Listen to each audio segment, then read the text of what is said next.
시간 우리에게 주신 하나님의 말씀은 두 군데입니다. 사도행전 9장 19절 하반부랑요, 누가복음 23장 말씀 함께 보겠습니다.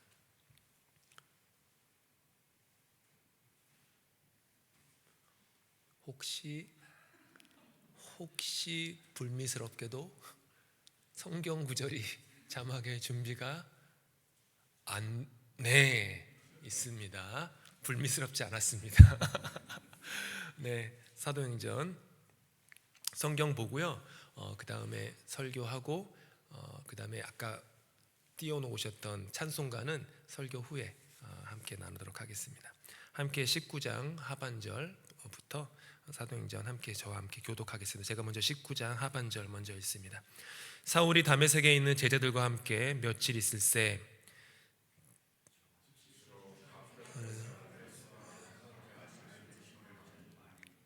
듣는 사람이 다 놀라 말하되, 이 사람이 예루살렘에서 이 이름을 부르는 사람을 멸하려던 자가 아니냐? 여기 온 곳도 그들을 결박하여 대제사장들에게 끌어가고자 함이 아니냐 하더라. 사울은 힘을 얻어 예수를 그리스도라 증언하여 다메섹에 사는 유대인들을 당혹하게 하니라. 여러 날이 지남에 유대인들이 사울 죽이기를 공모하더니 개교가 사울에게 알려지니라. 그들이 그를 죽이려고 밤낮으로 성문까지 지키거늘 그의 제자들이 밤에 사울을 광주리에 담아 성벽에서 달아 내리니라. 사울이 예루살렘에 가서 제자들을 사귀고자 하나 다 두려워하여 그가 제자됨을 믿지 아니하니, 바나바가 데리고 사도들에게 가서 그가 길에서 어떻게 주를 보았는지와 주께서 그에게 말씀하신 일과 다메섹에서 그가 어떻게 예수의 이름으로 담대히 말하였는지를 전하니라. 제자들과 함께 있어 예루살렘에 출입하며 또 주 예수의 이름으로 담대히 말하고 헬라파 유대인들과 함께 말하며 변론하니 그 사람들이 죽이려고 힘쓰거늘 형제들이 알고 가이사랴로 데리고 내려가서 다소로 보내니라. 누가복음 23장 말씀 함께 교독합니다. 그들이 예수를 끌고 갈 때에 시몬이라는 구레네 사람이 시골에서 오는 것을 붙들어 그에게 십자가를 지워 예수를 따르게 하더라. 또 백성과 및 그를 위하여 가슴을 치며 슬피 우는 여자의 큰 무리가 따라오는지라. 예수께서 돌이켜 그들을 향하여 이르시되, 예루살렘의 딸들아, 나를 위하여 울지 말고 너희와 너희 자녀를 위하여 울라. 보라, 날이 이르면 사람이 말하기를 잉태하지 못하는 이와 해산하지 못한 배와 먹이지 못한 젖이 복이 있다 하리라. 그때 사람이 산들을 대하여 우리 위에 무너지라 하며 작은 산들을 대하여 우리를 덮으라 하리라. 푸른 나무에도 이같이 하거든 마른 나무에는 어떻게 되리요 하시니라. 또 다른 두 행악자도 사형을 받게 되어 예수와 함께 끌려가니라. 해골이라 하는 곳에 이르러 거기서 예수를 십자가에 못 박고 두 행악자도 그렇게 하니 하나는 우편에 하나는 좌편에 있더라. 이 예수께서 이르시되, 아버지, 저들을 사하여 주옵소서. 자기들이 하는 것을 알지 못함이니이다 하시더라. 그들이 그의 옷을 나눠 제비 뽑을새 구경하는데 관리들은 비웃어 이르되, 저가 남을 구원하였으니 만일 하나님이 택하신 자 그리스도이면 자신도 구원할지어다 하고, 군인들도 희롱하면서 나와 신포도주를 주며 이르되, 내가 만일 유대인의 왕이면 내가 너를 구원하라 하더라. 함께 읽습니다. 그의 위에 이는 유대인의 왕이라 쓴 패가 있더라. 아멘.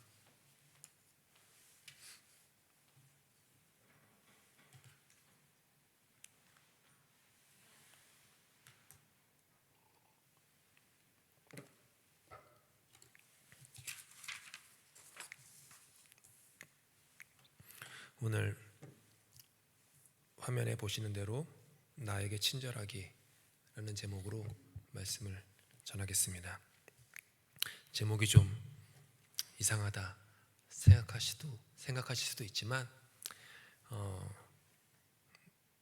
제 말씀을 들으시다 보면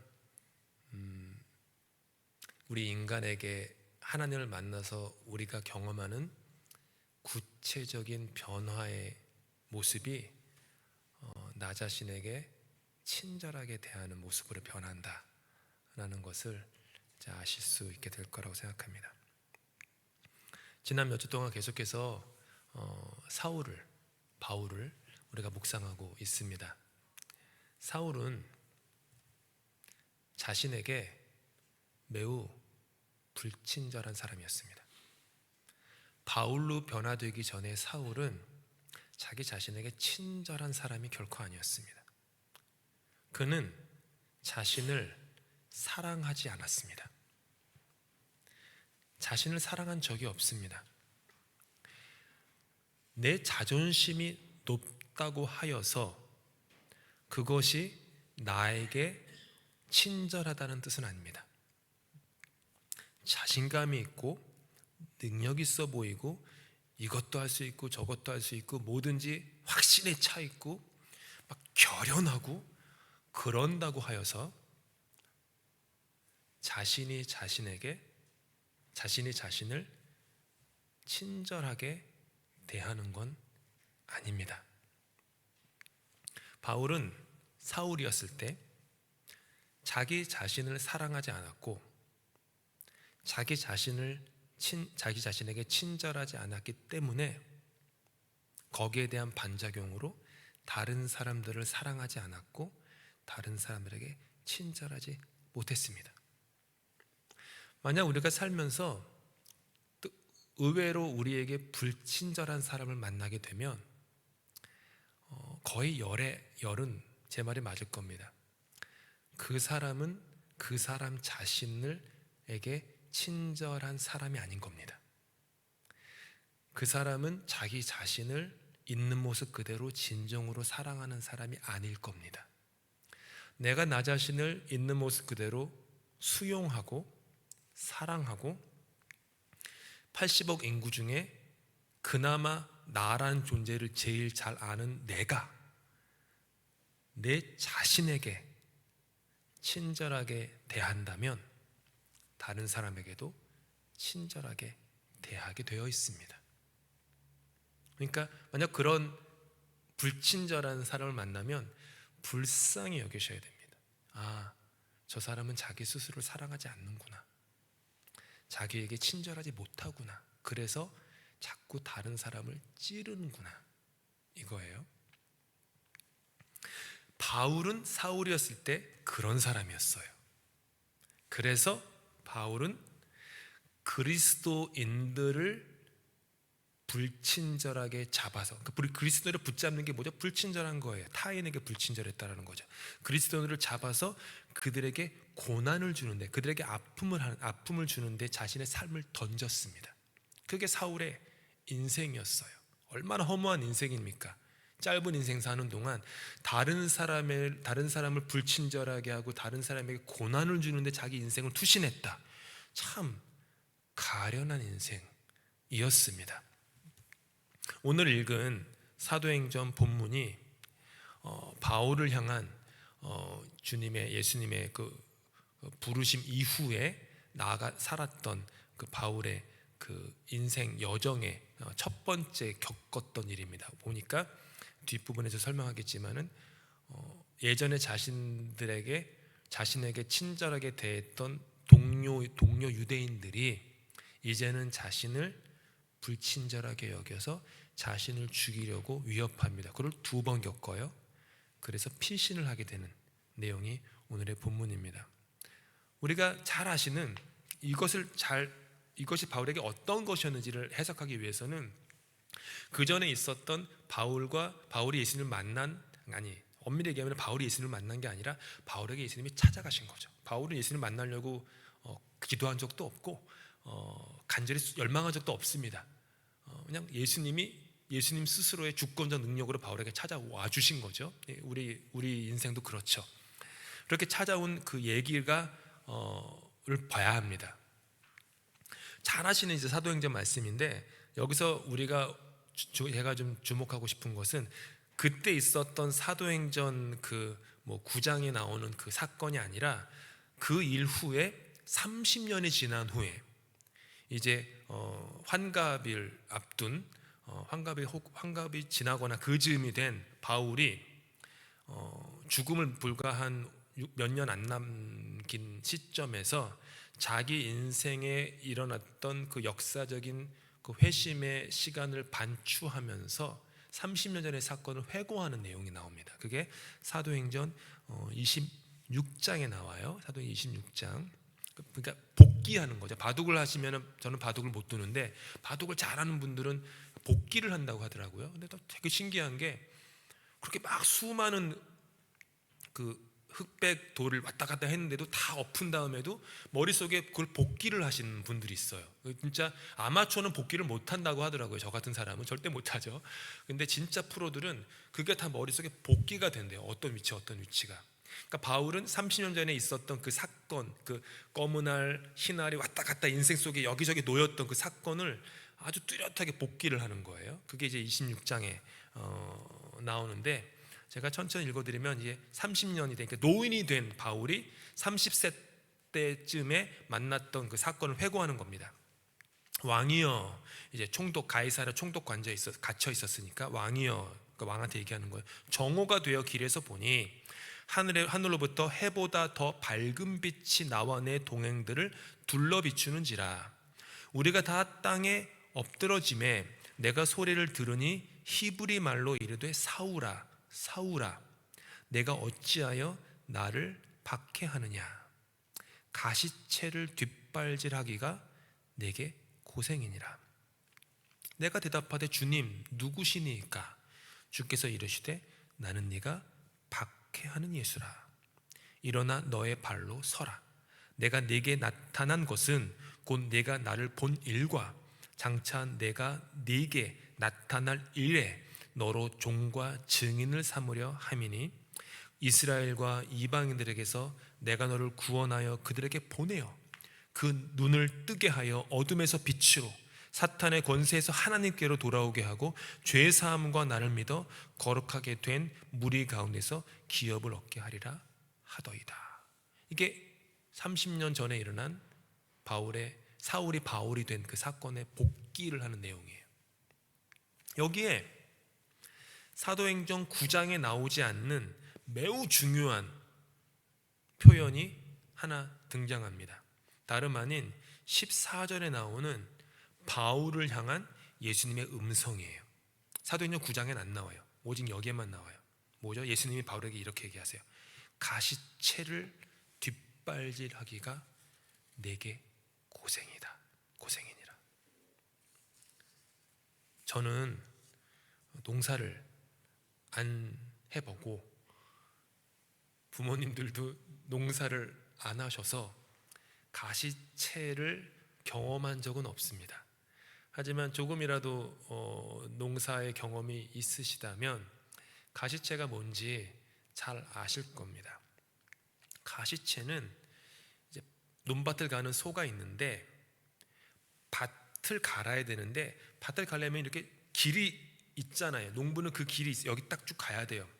그 제 길로 가게끔 소를 찌르는 도구입니다. 그러니까 소 뒤에서 소를 찔러서 소를 모는 도구예요. 그러니까 소를 좀 아프게 해서 소로 하여금 소가 걸어가야만 할 길을 걸어가게 해주는 도구, 그게 가시채예요. 그런데 소가 모르는 거예요. 아프니까 이게 나로 하여금 내가 걸어가야만 할 제대로 된 길을 걷게끔 나를 아프게 하는, 그러니까 나를 아프게 하지만 나를 살리는 도구라는 생각이 없이 나를 아프게 하니까 그게 싫은 거예요, 소가. 그래서 가시채가 자꾸 나를 찌르니까 싫어서 발로 그거를 뒷발질하는 거죠. 근데 발로 뒷발질하니까 더 아픈 거예요. 제 길로도 못 가는 거예요. 그러니까 지금 예수님이 볼 때 사울이었을 때 바울의 인생에 딱 그거다. 사울아 네가 지금 네 스스로 고생만 하고 있다. 가시채를 뒷발질하면서 그렇게 허무하고 허탈하게 너가 걸어가야 될 그 길을 걷지 않고 네 욕망이 바라는 그 길로만 걷고 있는데 너 너무 아프지 않니? 이 얘기를 하시는 거예요. 그러니까 바울이 사도행전 9장에는 안 나오니까 30년이 지나면서 그런 예수님의 마음을 깨달았던 거죠. 주님 그동안 내가 가시체를 뒷발질하면서 고생하는 이렇게 고생도요, 전에도 말씀드렸지만 해산의 고통이 있고 허무한 고통이 있어요. 해산의 고통은 열매를 맺으니까 참 의미 있는 고통이에요. 근데 해산도 하지 못하는 고통은요, 의미가 없잖아요. 바울이 그랬다라는 거죠. 바로 그 이유 때문에 예수님께서 바울에게 사울아 사울아 네가 어찌하여 나를 박해하느냐라고 얘기하세요. 박해가 뭐죠? 박해가 가시체예요. 박해가 가시체입니다. 박해는 벌의 침처럼 누군가를 쏘아서 아프게 하는 거. 이건 제 말이 아니라 박해라고 하는 그 히브리어 헬라어의 원어의 뜻이에요. 누군가를 벌의 침처럼 쏘아서 아프게 하는 거. 그게 박해예요. 근데 지금 바울이 그리스도를 아프게 하고 있는 거예요. 가시체로.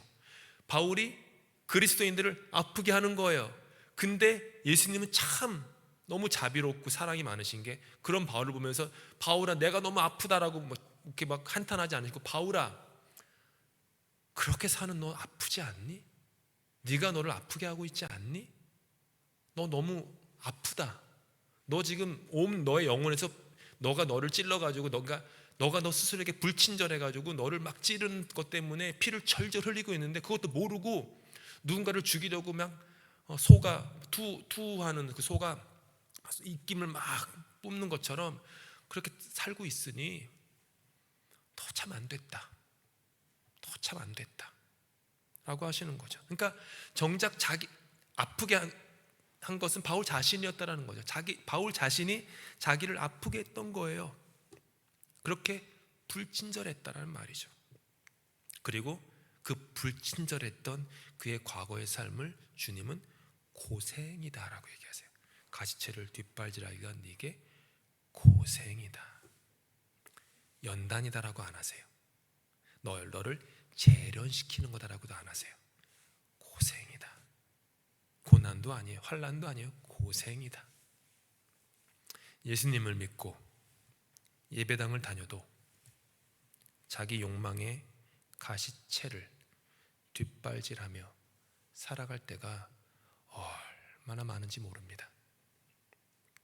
아까도 말씀드렸다시피 해산의 고통은 새 생명이라는 참 찬란한 열매를 우리에게 안겨주지만 가시체를 뒷발질하는 고생은 새 생명을 주기는커녕 나 자신과 남을 아프게 하는 열매 없는 허무한 고생일 뿐입니다. 가시체를 뒷발질하면서 그렇게 나를 비난합니다. 남과 비교합니다.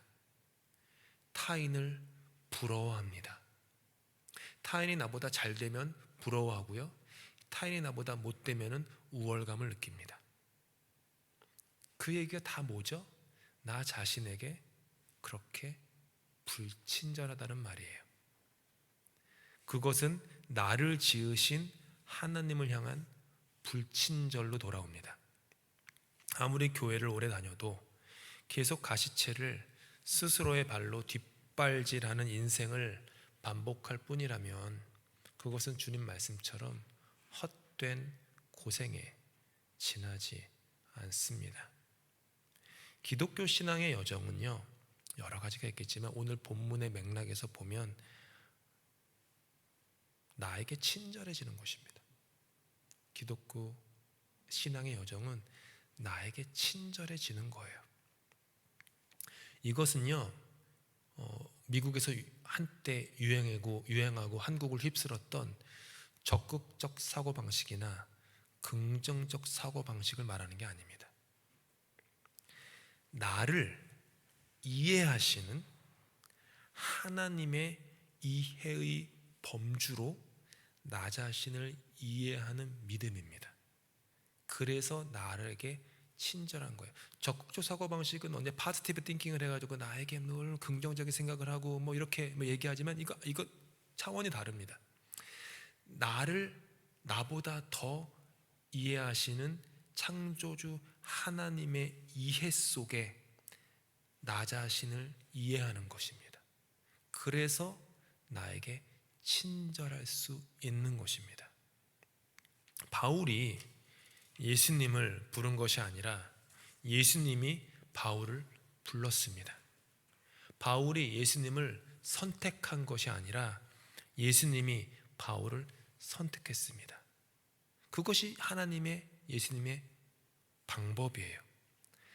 내가 아니라 하나님이 먼저 나를 사랑하시고 부르시고 선택하셨다는 것을 믿는 것, 그 믿음입니다. 나의 연약함을 다 아시고 나의 어제와 오늘과 내일을 다 속속들이 모르는 것이 없으신 그분께서 그럼에도 불구하고 나를 사랑하시고 나의 이름을 부르시고 나를 선택하시고 당신의 손바닥에 나의 이름을 예수 십자가의 피로 새겨 넣으셔서 세상에 그 어떤 지우개로도 지울 수 없게 거의 문신처럼 하나님의 손바닥에 새겨 놓으신 그 하나님, 거기서 오는 친절입니다. 그럴 수 있어요. 그래서 내 안에 있는 연약함을 이길 수 있는 능력도 통제권도 나에겐 없지만 그런 나를 있는 모습 그대로 다 아시고 사랑하셔서 부르셨으니까 그게 나야. 그러면 주변에서는 나에게 이러쿵저러쿵 해도 적어도 나는 나 자신에게 친절해야지 라고 하는 깨달음까지 나아가는 것입니다. 변화하지 못하는 나 자신을 보며 채찍질만 해댄다고 변화되지 못합니다. 대부분 그런 거 많이 해보셨을 거예요. 내가 또 이렇게 찬송가 있는 것처럼 벌레만도 못한 그냥 나는 진짜. 근데 그런다고 그 다음에 나아지시던가요? 또 돌아오고 부메랑처럼 또 돌아옵니다. 나의 그런 모습은 반복합니다. 그러니까 가시채를 뒷걸음질 한다고 내 인생이 변화되지가 않는 거예요. 그런 회개는 나를 변화시키지 못하는 거죠. 그런 자책, 자학에 불과한 회개는 나를 변화시키지 못합니다. 변화는요, 내 스스로 일으킬 수 없는 것입니다. 나에게는 그럴 만한 힘도 능력도 없기 때문이죠. 나를 향한 하나님의 믿음을, 그러니까 하나님을 향한 나의 믿음보다 더 중요한 건 나를 향한 하나님의 믿음입니다. 이게 이해되세요? 하나님에게도 믿음이 있다는 게 이해되시나요? 우리는 늘 신앙생활하면서 내가 손을 뻗어서 이겁니다. 붙잡는 거, 하나님을 붙잡는 나의 믿음, 나의 신심, 나의 성실, 나의 열정, 뭐 이런 것들 다 이거예요. 근데 더 중요한 건 뭐냐면은 내가 붙잡는 게 아니라 나를 붙잡으시는 나를 향한 하나님의 믿음이 더 중요한 겁니다. 비록 나는 연약하고 죄가 많아서 하나님을 향한 나의 믿음이 약해지고 퇴색하고 무너질 때가 부지기수입니다.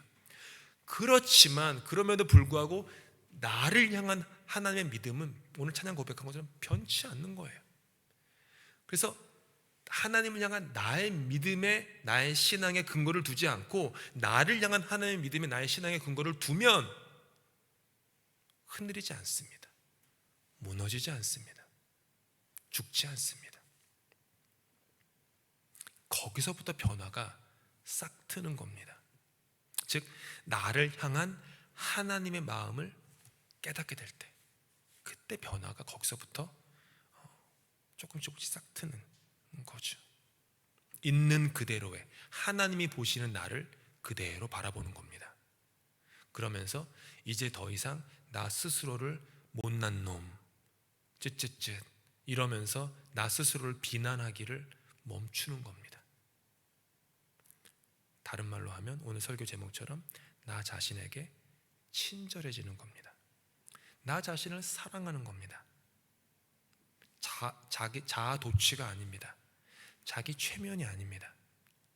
이 기초는 나를 먼저 사랑하여 주신 하나님의 첫 번째 사랑, 첫 번째 사랑에 나의 모든 것이 믿음이 기초하고 있기 때문에 그렇습니다. 오늘 본문에서 예수를 만난 이게 이제 제가 지금까지 장황하게 설명했는데 이게 바울의 삶에 구체적으로 어떻게 나타나는지를 좀 이제 보셔야 됩니다. 그게 오늘 읽은 본문이에요. 본문에 보면 예수님을 만나 변화된 후에 바울의 삶이 나옵니다. 다메섹 도시에 있는 각 유대인의 회당에 가서 예수님이 하나님의 아들이었다고 증거하기 시작합니다. 그곳에 있었던 다메섹에서 거주하던 유대인들은 바울의 과거를 알았습니다. 그래서 처음엔 당황했고 그 당황의 시간, 찰나의 시간이 지난 후에 그들 마음속에 분노가 올라오릅니다. 그래서 23절은 말합니다. 여러 날이 지남에 유대인들이 사울 죽이기를 공모하더니 서로 회의를 한 거예요. 어떻게 사울을 죽일까? 다행히 이 음모를 알게 된 바울은 성도들의 도움으로 성문을 탈출합니다. 되게 초라하게 바구니에 담겨가지고 탈출해요. 그렇게 위풍당당했던 인생이었는데 이제는 예수 믿고 난 다음에 바구니에 이렇게 숨어가지고 도망다니는 그 인생. 근데 바울은 한 번도 그 자신이 초라하다고 느낀 적 없었습니다. 이제 친절한 사람으로 변했기 때문이죠. 그리고 그는 예루살렘으로 내려갑니다. 똑같이 거기서도 같은 복음을 전합니다. 근데 거기서도 유사한 일이 29절에 또 일어납니다. 함께 읽어볼까요? 시작. 또 주 예수의 이름으로 담대히 말하고 헬라파 유대인들과 함께 말하며 변론하니 그 사람들이 뭐라고요? 죽이려고 힘쓰거늘. 23절에서는 아까 읽었던 23절에서는 유대인들이라고 한 것으로 보아 다메섹에 있는 정통파 유대인들인 것 같고요. 29절에는 헬라파 유대인들이라고 한 거를 보니까 예루살렘에 사는 헬라 문화에 익숙한 유대인들로 보입니다. 그러니까 바울은 다양한 유대 동족으로부터 살해 위협을 당한 거예요. 가시채로 다른 사람을 찌르던 사람이 이제는 자기 동족들이 또 다른 종류의 가시채를 들고 자기를 찌르기 시작하는 거예요. 그래서 30절은 말합니다. 함께 읽습니다. 시작. 형제들이 알고 가이사랴로 데리고 내려가서 다소로 보내니라. 여기서 형제들은 그리스도인들, 예루살렘에 있는 기독교인들이고요. 가이사랴로 보냈다가 가이사랴에서 이제는 다소로 보냅니다. 다소가 어디죠? 바울이 태어나고 자란 그의 고향입니다. 학자들에 따라서 셈하는 법은 조금씩 다르지만 바울은 이후에 고향으로 가서 10년 혹은 13년의 시간 동안 칩거를 합니다. 아무런 기록이 없어요. 뭐 했는지. 칩거를 해요. 여기서부터 우리가 상상력을 동원하셔야 됩니다. 아주 합리적인 상상이에요. 그는 자신의 고향으로 돌아간 겁니다. 고향으로 돌아가는 그의 모습은 금의 환영이 아닙니다. 토론토 대학에 있을 때 캠퍼스에서 학생들을 가르칠 때 거제도인가요? 거제도에서 토론토 대학교까지 온 여자 학생이 있었는데 거제도에서 얼마나 기뻤으면 거제도 그 동네에다가 플래카드가 붙였대요. 우리 거제도 어디에 자랑 누구누구 이름이 곽찬미였는데 곽찬미 캐나다 명문 토론토 대학에 입학하다 몇 개 플래카드가 붙였대요. 한국에 그런 거 많잖아요. 플래카드 붙이는 거. 10대 중반의 나이에 청운의 꿈을 품고 예루살렘 유학을 떠났던 바울이었습니다. 당대 최고 법학자인 가말리엘에게 선택받아 그의 문화에서 수학을 했습니다. 탁월한 학문적 성취로 말미암아 바리새파의 일원이 되었습니다. 그랬던 그가 고향 다소로 돌아온 거예요. 예루살렘으로 떠날 때에는 고향 입구에 플래카드 하나라도 붙어 있었겠지만 돌아오는 그를 반갑게 맞이하는 것은 아무것도 없습니다.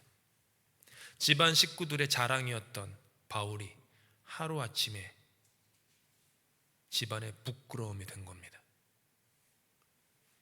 웬만한 사람 같으면요 10년에서 13년 정도 그렇게 시간을 보내면요 아마 열이면 열 심각한 우울증에 빠졌을 겁니다.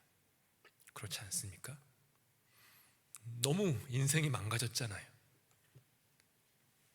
죽이려고 하고 바구니에 숨어가지고 도망가고, 자기가 죽이려고 했던 사람들의 피 묻은 코 묻은 도움을 받아가지고 고향에 돌아왔더니 엄마 아빠는 자기 얼굴도 쳐다도 안 보고, 너 그러려고 내가 유학 보낸 줄 아냐?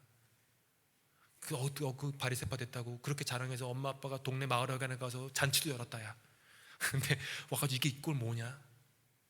주변 사람들은 보면서 지 잘난 맛에 15세 때 유학 가더니만 30 돼가지고 와가지고는 저 모양 저 꼴이네. 한두 달도 아니고요, 10년에서 13년을 그렇게 보낸 거예요.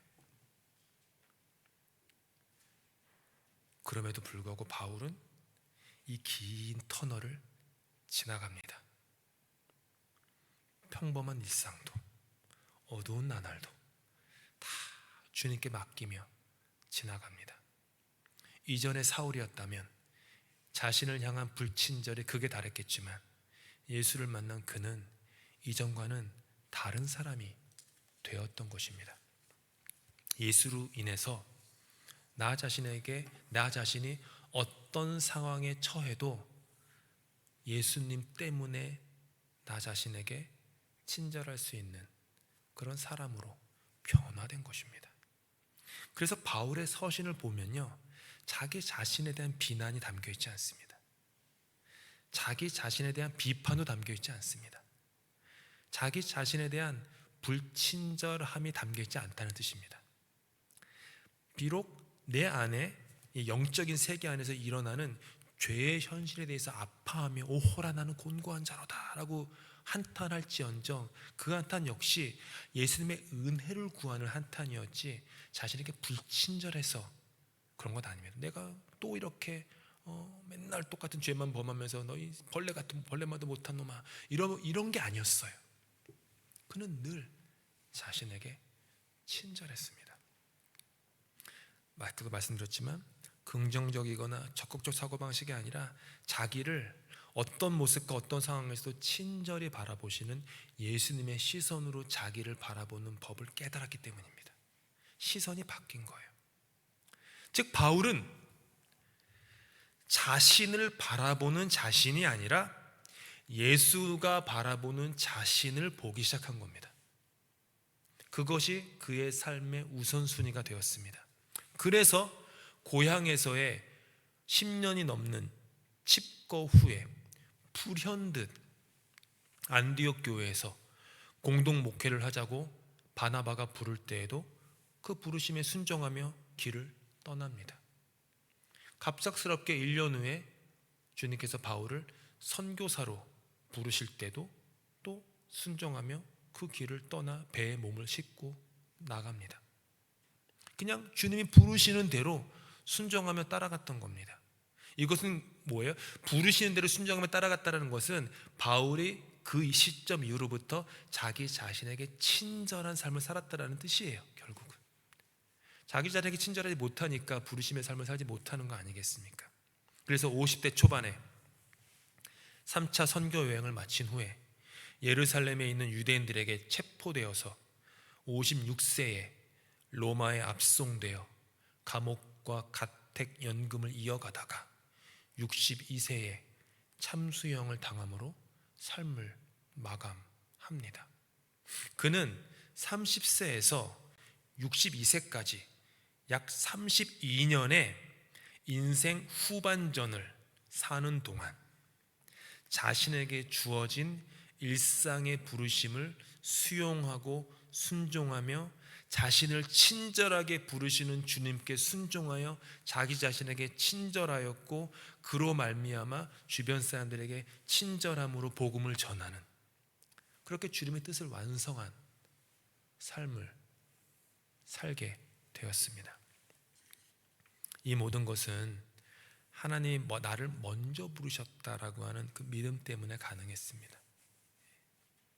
하나님이 바울을 부르셨고, 수많은 사람, 오늘도 사도행전 보면은 빛이 바울과 일행들을 둘러쌌잖아요. 그렇잖아요. 성경에 보니까 빛이 이렇게 광석처럼 비춘 게 아니라 빛이 둘러싼 거예요. 그러니까 여기 이렇게 둘러싼 거예요. 근데 몇 명인지 모르지만은 여러 무리들이 함께 동행하고 있었는데 그 중에 바울만 부르셨어요. 이건 뭐냐면 하나님이 그렇게 너다, 수많은 사람 중에 동이야, 선동이 너야. 내가 너를 봐. 네 옆 사람도, 네 뒷 사람도, 앞 사람도 아니라 너야. 이렇게 콕 집어서 부르셨다라는 거예요. 그것을 평생 32년 동안 끌고 갔던 거예요. 그렇게 나를 부르셨구나. 내가 그분을 찾지 않았는데 그분이 나를 찾았구나. 내가 그분을 붙잡지 않았는데 그분이 나를 붙잡았구나. 인생은 그런 거구나. 신앙은 그런 거구나.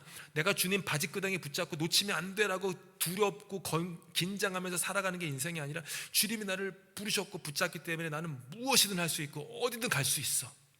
심지어 목이 잘려 죽는 참수형의 그 로마의 자리까지 나는 가도 돼.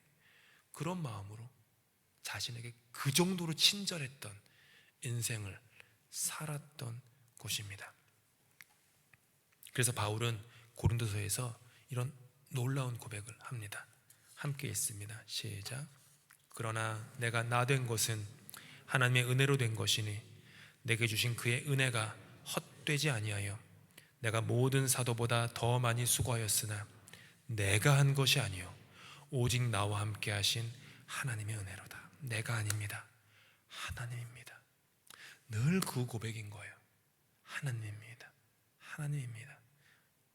그러니까 이게 막 신학적인 막 설명이 들어가서 막 되게 막 교리적인 말로 들리지만 그냥 초등학생 수준으로 제가 지금 초등학교 수준으로 얘기하는 거예요. 초등학교 수준으로 얘기하면 예수 안에서 자신에게 친절했다는 뜻이에요. 이게 그 얘기예요. 누가복음 읽었습니다. 아까 십자가를 지시고 고난을 받으시는 예수님의 모습이 나옵니다. 그 참혹한 광경 어디에서도 예수님은 자기 자신에게 불친절하지 않으십니다. 세상의 기준으로 보면 범죄자가 잡혀서 사형 선고를 받고 사람들의 멸시와 모욕을 당하면서 젊은 날에 요절하는 겁니다. 그렇잖아요. 요절하는 거예요. 근데도 주님은 그런 자신의 신세를 한탄하거나 자신을 비난하거나 불친절하지 않으십니다. 어느 한 군데에도요, 그분은 자신을 비난하지도 않고요, 남과 비교하지도 않으세요. 슬피 우는 여인들을 향해서 심지어 나를 위해 울지 마세요. 여러분의 자녀를 위해 우세요. 십자가에서는 아버지, 저들을 용서해 주십시오. 자기들이 하는 것을 모릅니다. 얼마나 자신을 사랑하십니까? 얼마나 자신에게 카인드하세요. 지금 십자가의 거절과 고난과 박해와 죽음 앞에서도 그렇게 자신에게 친절하신 주님. 말씀을 마칩니다. 우리는요, 완벽하지 않아도 괜찮습니다. 어떻게 들리실지 모르지만 신앙심이 투철하지 않으셔도요, 괜찮습니다. 신심이 두텁지 않으셔도요, 괜찮습니다. 항상 선하지 않아도 괜찮고 항상 아름답지 않아도 괜찮습니다. 실수를 해도 괜찮습니다. 실패를 해도 괜찮습니다. 부족한 모습이 있어도 괜찮습니다. 물론 내 주변의 사람들은, 세상은 괜찮지 않아 라며 고개를 절레절레 흔들겠지만 하나님은 쯧쯧쯧하지 않으십니다. 늘 사랑하십니다. 그런 나를 아시고 그럼에도 불구하고 나를 자녀 삼아 준 거예요. 자녀 삼은 거예요. 그리고 나를 부르셨을 뿐만 아니라 당신 나라의 일을 위해서 나를 사용하십니다. 이미 부르신 순간에 변화는 완성된 겁니다. 이미 변화는 부르신 그 과거에 완성된 거예요. 따라서 이미 나의 본질은 죽음에서 영생으로, 어둠에서 빛으로 이 존재의 퀄리티가 변한 거예요. 이미 과거에 변한 거예요. 지금 이미 변한 거예요. 그것이 갖고 아직 손에 쥐지 못한 미래에 대한 소망을 갖고 거기를 향해 나아가는 겁니다. 그러니 나를 향한 주님의 마음을 더욱 깊이 깨달아 알아서 나가실 수 있기를 바랍니다. 깨달아 알아야 됩니다. 나에게 친절하신 주님, 그 마음을 내가 진정으로 안다면, 이 머리가 아니라 가슴이 아니라 이 배로 나에게 친절하신 주님을 내가 진짜 진정으로 안다면, 옆에서 나에게 불친절해도 나는 나에게 친절할 수 있습니다. 나를 사랑할 수 있습니다. 잘했어, 오늘도 수고했어. 조금 삐걱삐걱 됐지만 괜찮아. 내일 또 더 잘하면 되지. 나를 그래도 사랑하셔. 하나님이 나를 위해서 십자가를 지셨어. 피를 흘렸어. 그분이. 이런 여기서 이것이 그냥 성경이라는 책에 담긴 이야기도 아니라 역사의 일도 아니라 나에게 있는 인격적인 일로 받아들여지면 친절할 수 있습니다. 먼저 자신에게 친절하십시오. 그러면 내 아내에게, 내 남편에게, 내 자녀에게, 교인들에게, 또 사람들에게, 심지어 나를 좀 다르게 보는 사람들에게도 친절해질 수 있습니다. 내 안에 그런 친절함이 가득 차기 때문입니다. 그것이 능력이요 권세입니다.